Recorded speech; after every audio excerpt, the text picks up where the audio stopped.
무엇에 분노하는가? 네, 이런 말씀의 제목으로 함께 은혜를 나누겠습니다. 오늘은 분노에 관해서 함께 생각해 보며 말씀을 나누고자 합니다. 분노가 우리 삶에 얼마나 큰 영향을 주는지 살펴보기 위해서 다양한 소재들을 좀 검색하면서 찾아봤습니다. 근데 그리 어렵지 않게 찾을 수 있더라고요. 복수극을 다룬 영화들, 드라마들 많이 있죠.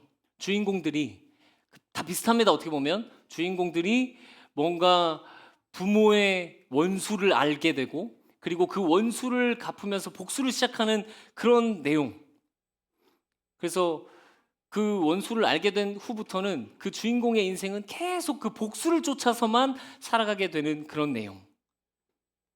그런 콘텐츠가 우리에게 주는 메시지 중에 한 가지는 이것인 것 같아요. 분노가 인생 전체를 움직일 만큼의 엄청난 영향력이 있다는 것. 그러나 여러분, 그렇게 영향력이 있는 그 분노에 휩싸여서 살아가는 그 인생은 어디 행복한 인생이겠습니까? 아마 이 드라마의 주인공들은, 이 분노에 휩싸여서 복수를 위해서 살아가는 이 드라마의 주인공들은 예수님의 모습을 절대로 이해할 수 없었을 것 같습니다. 오늘은 성경 본문을 살펴보면서 책 악한 분노, 선한 분노의 내용과 예수님의 모습을 함께 살펴보도록 하겠습니다. 우리에게 주어지는 분노를 어떻게 보아야 할지 우리의 삶을 좀 점검해 봤으면 좋겠습니다. 먼저 예수님의 삶에서요, 이 복수극 컨텐츠와 비슷한 그 컨텐츠에서 볼 수 있을 법한 상황들을 먼저 살펴보겠습니다. 사실 예수님도 충분히 분노에 휩싸여서 분노를 위한 삶을 살 수도 있는 분이셨잖아요. 그러니까 삶의 방향을 완전히 바꿔서 분노를 위한 방향으로 틀 수도 있으셨어요. 우리 주일에 보았던 티소가 그린 그 십자가의 장면, 우리의 구세주가 십자가 위에서 내려다본 것은, 저는 이 그림을 보면서 예수님의 시선에 들어온 이들은 그냥 예수님이 사랑하셨다, 우리가 이렇게는 알고 있지만 예수님이 분노를 품게 하기에 딱 좋은 이들이었습니다. 사실 여기에는 예수님을 향하여 지나가는 자들도 있었고요, 대제사장들도 있었고요, 서기관들, 장로들, 심지어 이제 같이 있었던 사람들 중에 강도들도 있죠. 십자가에 같이 매달린 그들은 예수님을 조롱했어요. 네가 하나님의 아들이거든, 너를 구원해, 십자가에서 내려와, 그렇게 말하면서 조롱했죠. 예수님의 인생에서 가장 비참한 순간 아닙니까? 그 비참한 순간에 쏟아지는 조롱과 멸시, 이건 인간적으로 참 견디기 힘든 분노와 모멸감을 주었을 것 같습니다. 제가 예수님이었으면 너희가 나를 조롱해? 내가 누군지 한번 보여줄게 하고 십자가에서 못을 딱 뽑아가지고 내려와가지고 권능을 보이면서 한마디 했을 것 같습니다. 또 저는 이 예수님 십자가 이 사건을 보면서 또 이런 포인트에서 제일 분노가 치밀어 올랐는데, 빌라도의 행동이었어요. 분명 예수님이 죄가 없는 것을 알았습니다.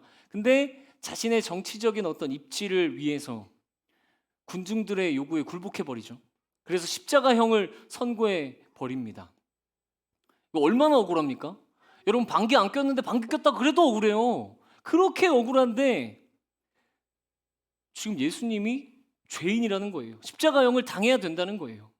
실제로 억울하게 옥살이를 한 사람들의 경우 아주 극심한 우울증과 트라우마로 정서적인 어려움을 호소할 수밖에 없다고 하죠.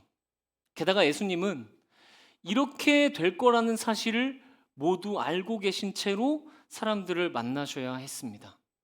여러분이 다 익히 알고 계신 나귀를 타고 예루살렘에 이제 입성하시는 그 장면, 그때 사람들은 예수님께 어떻게 했습니까?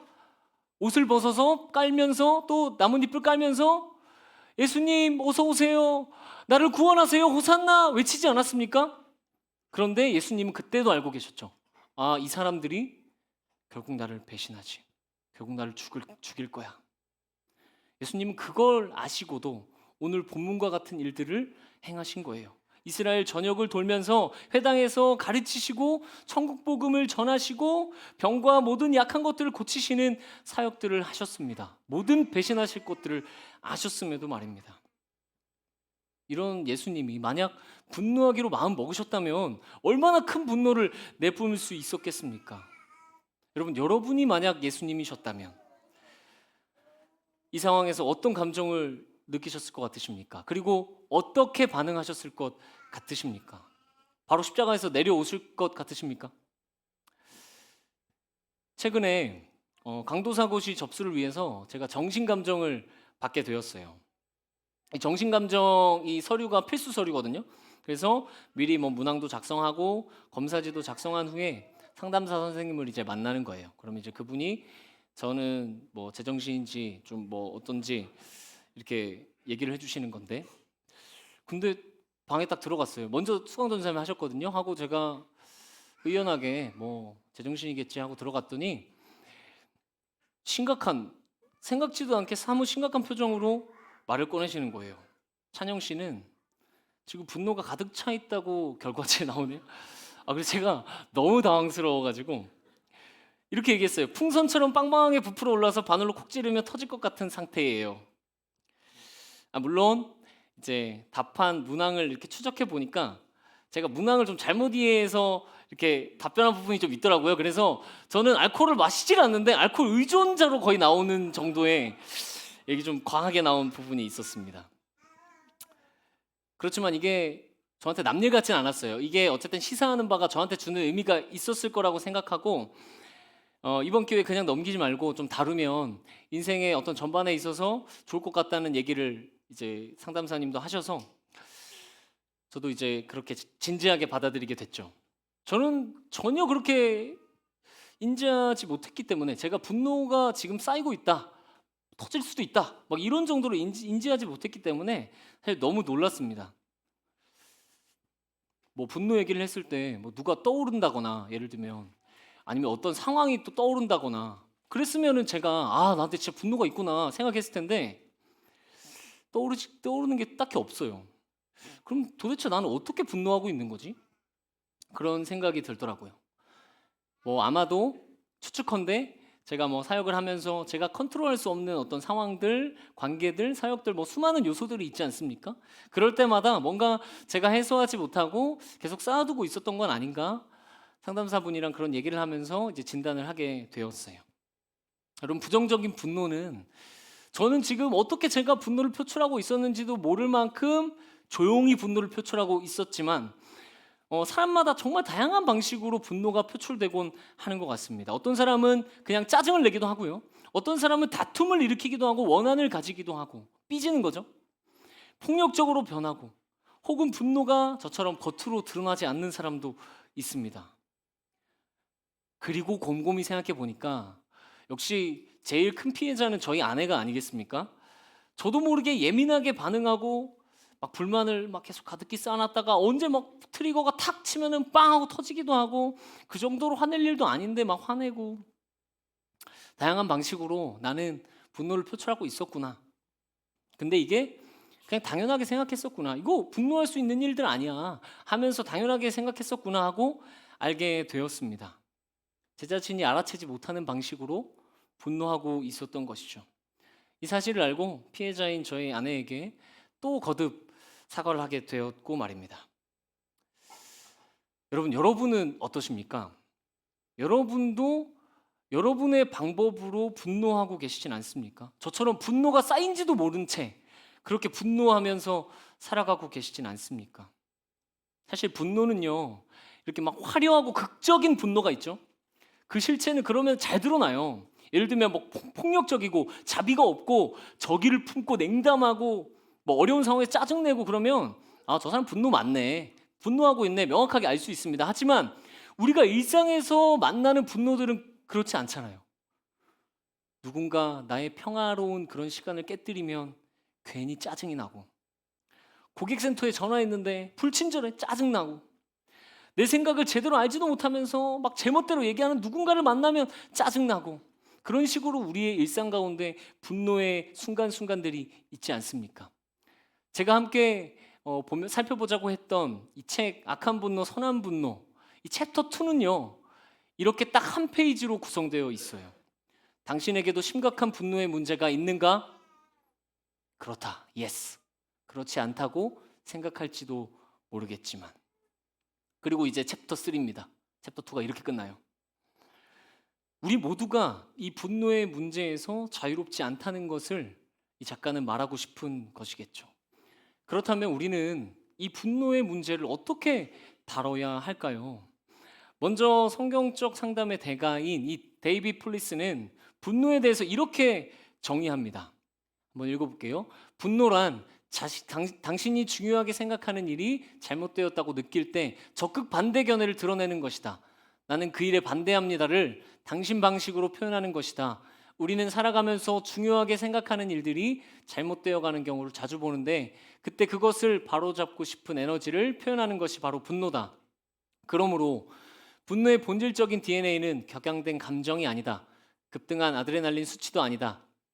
분노가 표출되는 어떤 특정한 방식이 분노의 본질은 아니다. 분노의 기저에 흐르는 본질은 바로 부정적인 가치 판단이다. 즉 내가 중요하다고 여기는 일이 잘못되어 가는 것에 적극 불쾌감을 표현하는 것이다.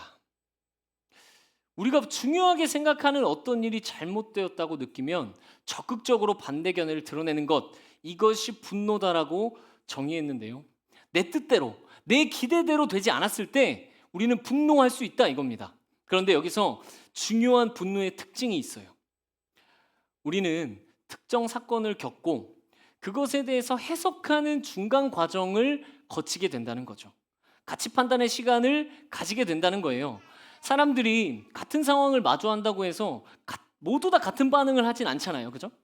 뭐 예를 들면 어떤 사람이 이제 길을 걸어가다가 아는 사람을 마주쳤어요. 그리고 지나갑니다. 그런데 그 사람이 나를 분명히 봤어요. 분명히 봤는데 날 보고도 아는 척도 안 하고 쌩 지나가는 거예요. 무표정으로 인사도 안 하고 아는 척도 안 해요. 그러면 85%의 사람들은 기분 나빠한대요. 아, 저 사람이 날 무시하네? 날 싫어하나? 왜 그러지? 그렇게 생각하는 거죠. 그러나 15%의 사람들은요. 아, 저 사람이 무슨 일이 있나 보다. 아, 화장실이 엄청 급했나 보다. 아니면 뭔가 안 좋은 일이 있었나 보다. 하고 다른 해석들을 내놓더라는 거예요. 상황이 바로 분노가 되는 것이 아니라는 것이죠. 그 상황을 해석하고 가치 판단을 한 것이 바로 분노 혹은 다른 감정이 된다는 것입니다. 즉 같은 상황도 우리가 어떻게 바라보고 어떻게 해석하고 어떻게 판단하느냐에 따라서 다른 반응을 우리는 할 수 있다는 것이죠. 물론 이 해석이 우리의 마음처럼 그렇게 쉽게 되진 않는 것 같습니다. 뭐 그날의 컨디션, 과거에 겪었던 경험들, 그런 것들을 통해서 자동적으로 사고되어서 감정으로 팍 차오를 때가 있어요. 최근에 그런 일화가 있었는데 한 성도님이 막 속상한 마음을 막 털어놓으시는 거예요. 전화 오셔가지고, 전사님 제가 너무 못하고 너무 부족해서 제가 이런 결과가 나온 것 같아요 막 얘기하시는 거예요. 근데 제가 볼 때 전혀 아니거든요. 그래서 그냥 툭 말씀드렸어요. 성도님, 제가 볼 때는 그래서 이런 결과가 나온 게 아닌 것 같아요. 오히려 다른 이유, 이러한 이유 때문에 이렇게 된 것 같은데요? 말씀드렸더니 갑자기 목소리가 막 밝아지면서 아, 그래요? 그러면서 금세 서로 동의가 되더라고요. 저도 같은 상황에서 예를 들면 뭐 상황을 마주하고 조금 내가 오해하는 건가? 좀 애매한 판단이 잘 안 되는 상황들이 들 때 담임 목사님이나 교육자분들한테 저도 물어보거든요. 목사님, 제가 이게 좀 과하게 해석한 건가요? 지금 이게 오해인가요? 물론 이렇게 물어볼 때 좀 용기가 필요하지만, 그러면은 주관적으로 내 한계 속에서 속단하는 오류가 줄어들더라고요. 그래서 혼자 막 그럴 때 있잖아요. 막 분노했는데 그런 게 아니었어? 뻘쭘하게 이렇게 아니었구나 허허 뭐 이럴 때 그런 불필요한 감정 소모가 주는 거예요. 없어지는 거죠. 그러니까 여러분, 반대로 생각해 보면 우리는 그냥 어떤 상황이 닥쳐왔을 때 바로 속단해 버릴 때가 너무 많다는 거예요. 분노하지 않아도 될 상황인데 별로 그냥 생각 안 해보고 그냥 자동적으로 드는 탁 생각 가지고 판단해 버리고 해석해 버려서 오케이, 이거 분노할 일이야, 이건 분노해도 돼, 이건 내가 분노하기 합당해, 그냥 분노해 버리는 거죠. 그러니 여러분, 혹시 그런 상황을 마주하면 정말 신뢰할 수 있는 분들 있잖아요. 그런 분들한테 한번 뭐 때로는 물어봐도 좋은 것 같아요. 아니면 저한테 물어보세요. 제가 잘 말씀드리겠습니다. 교육자들한테 얘기해 주시면 잘 말씀드릴게요. 그리고 혹시 여러분 곁에 누군가가 이런 오해를 할 수 있잖아요. 어떤 상황을 마주했는데 막 혼자 막 이거 어떻게 이럴 수가 있어 막 하면서 막 그러고 있어요. 그러면 여러분이 또 다른 해석에 그 길들을 열어주시면 좋을 것 같아요. 오해하는 것 같으면 꼭 얘기해 주세요. 그럴 때 뭐 그러다가 말겠지 하고 냅두면은요 혼자 막 구석에 막 땅 파고 들어가가지고 막 안 나오고 막 그럽니다. 여러분이 그런 사람들이 있을 때는 아니야 그렇게 생각하지 않아도 될 것 같아. 오히려 이렇게 생각할 수 있을 것 같아 하고 다른 생각의 물꼬를 터주는 거죠. 그가 상황을 잘 소화할 수 있게 도와주는 역할도 동역자의 역할이 아닐까 싶습니다. 그렇게 여러분 우리의 삶 가운데 마주치는 그 상황들을 그 주님의 은혜 속에 잘 해석하는 지혜를 경험하시기를 바랍니다. 또 다른 이들도 그렇게 세워가는 기쁨도 누리시기를 예수님의 이름으로 축복합니다. 한편 예수님은요 앞선 모든 상황들에 대해서 그러니까 예수님을 조롱하는 사람들, 예수님을 억울하게 한 사람들, 다양한 사람들을 만나는 그 상황들 속에서 그냥 일반적인 해석이 아니라 좀 다른 해석을 가지고 계셨습니다. 오늘 본문 36절인데요. 같이 읽겠습니다. 시작. 무리를 보시고 불쌍히 여기시니. 예수님은 오히려 이들을 보고 불쌍히 여기셨다는 거예요. 내가 이렇게 십자가에 죽게 될 것을 아셨음에도 불쌍히 여기셨다. 온 이스라엘을 아무리 다니면서 천국 복음을 전파하더라도 결국 죽임당할 것임을 아셨음에도 그들을 불쌍히 여기셨다는 거예요. 말도 안 되죠. 어떻게 이 상황에서 그들을 불쌍히 여길 수 있습니까? 나를 아프게 하는데요. 나를 지금 힘들게 하고 있는데요. 그런데 이것을요, 이 책에서 데이비드 폴리스는 선한 분노라고 얘기합니다. 선한 분노. 예수님은 그들을 향해서 분노하는 대신 그들을 그렇게 만든 죄를 향해서 분노하신 거예요. 십자가는 그러니까 이런 관점으로 봤을 때 예수님에게 있는 이 선한 분노가 주는 역동이었던 것이죠. 우리의 일상에서도 이런 선한 분노의 모습을 찾을 수 있을까요?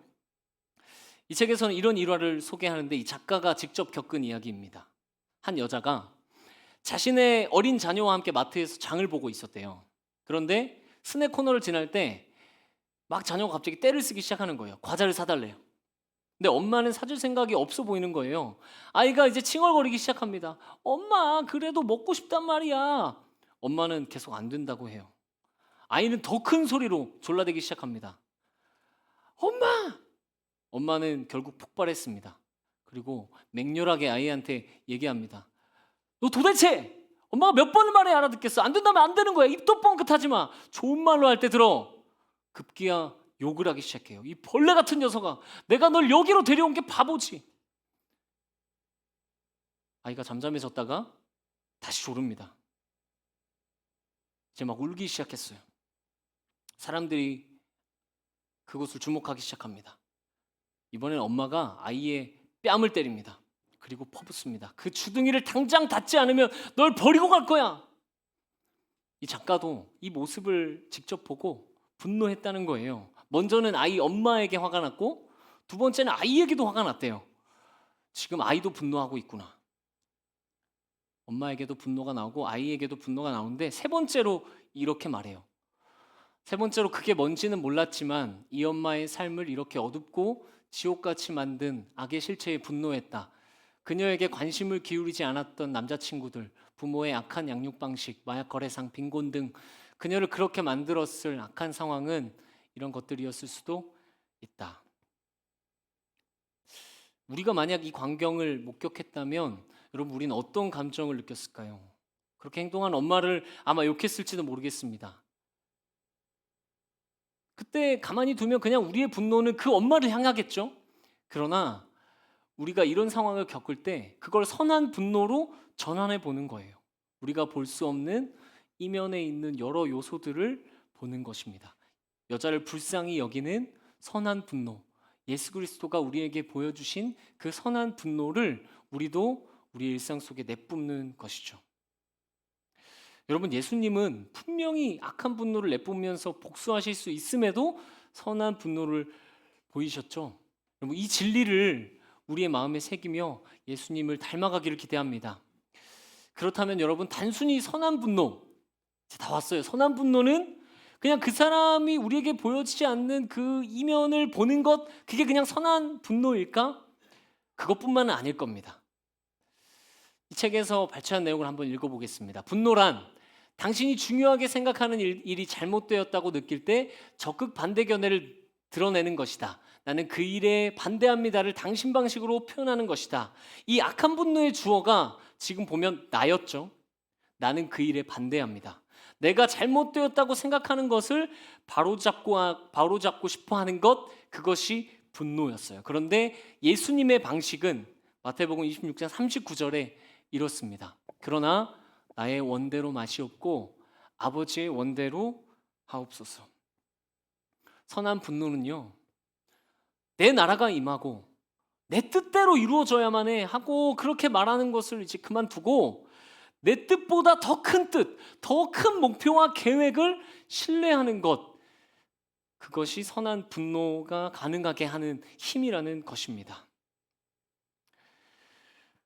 이 책에서 이렇게 말해요. 이 선한 분노에 대해서, 분노가 선한 방향으로 갈 때는 더 큰 목적이나 권위자가 분노하는 사람의 감정을 통제하며 그에게 불평하지 않아도 되는 이유를 제시한다. 가장 높은 곳에 계신 하나님, 세상에 어떤 것보다 높은 권위를 지닌 하나님의 법과 사랑과 은혜, 그리고 그분의 더 큰 계획은 우리의 분노를 변화시킨다는 것이죠. 여러분, 우리가 단순히 분노의 정의인 내가 원하는 바대로 되지 않을 때의 불편함, 이 단순한 정의, 이 분노를 점검하지 않고 그대로 그냥 내 방식대로 표출하면 결국 우리의 분노는요, 악한 분노밖에 될 수 없다는 것을 기억해야 합니다. 그리고 내 뜻보다 더 큰 하나님의 뜻과 계획을 기억하시기 바랍니다. 그 계획이 어떤 방향으로 이끌고 있는지, 어떤 방향이 선한 곳인지 알게 할 것이고요. 우리를 그곳으로 움직이게 할 것입니다. 그렇게 하나님의 뜻과 계획을 기억할 때 악을 악으로 갚지 않고 악을 선으로 갚을 수 있는 힘을 얻을 수 있을 것입니다. 말씀을 맺도록 하겠습니다. 오늘 설교를 준비하면서 저한테 너무 큰 부담이 있었습니다, 사실. 왜냐하면 제가 꺼낼 수 있는 가장 어려운 주제를 가지고 함께 나눈 것 같다는 생각이 많이 들었어요. 제가 설교를 했지만 도저히 완벽하게 지키는 척도 할 수 없을 것 같은 정도의 그런 주제였습니다. 사실 이 분노의 문제들. 제가 정신감정에서 분노가 꽉 차 있다는 그 얘기를 들은 게 한 2달 전이거든요. 그리고 이제 분노에 대해서 묵상하면서 살아내 보려고 막 발버둥을 쳤는데 이게 항상 성공적이진 않더라고요. 그리고 제가 이 책을 읽고 있는 것을 어떤 한 분이 보시고, 책이 이제 제목이 악한 분노, 선한 분노잖아요. 근데 이렇게 얘기하시는 거예요. 어우, 제목만 봐도 섬뜩하다, 이러시는 거예요. 그분도 살아낼 자신이 없는 거죠. 근데 이게 이상한 게 아니라 그게 우리의 솔직한 마음인 것 같아요. 도저히 우리의 힘으로는 나는 이제부터 악한 분노하지 않고 선한 분노만 할 거야, 어떻게 이렇게 얘기할 수 있겠습니까? 그렇지만 우리가 그럼에도 불구하고 하나님, 그래도 하나님, 제가 하나님께서 우리에게 허락하신 그 선한 분노, 하나님의 뜻을 기억하고 인지하면서 그 선한 분노 품기를 원합니다. 그렇게 하나님께 말할 수 있는 것은요, 우리는 이미 그 사랑 받았기 때문이에요. 그리고 지금도 여전히 그 사랑 받고 있기 때문입니다. 이미 우리를 파괴할 수 있는 그 악한 분노를 거두시고 하나님의 뜻을 위한 선한 분노를 품으신 예수 그리스도의 은혜를 우리가 입었기 때문입니다. 그러니 이 예수님의 시선은 죄를 향한 분노이자 우리를 향한 사랑이신 것이죠. 그러니 여러분, 이제 삶 속에서 악한 분노를 이제는 하지 말아야겠다, 이 수준이 아니라 마음껏 분노하시기 바랍니다. 마음껏 선하게 분노하시기 바랍니다. 그 선한 분노를 통해 하나님께서 하나님의 나라를 이루실 것을 믿습니다. 그 선한 분노의 역동을 통해서 하나님 나라를 이루실 것을 기대합니다. 여러분의 주변에 있는 이들의 우리 눈에 보이지 않는 것, 그 이면에 있는 것을 볼 수 있는, 그래서 그렇게 눈으로 상대를 보시고 예수님의 마음을 품으시기를 소망합니다. 우리 함께 결단하면서 찬양 고백하겠습니다.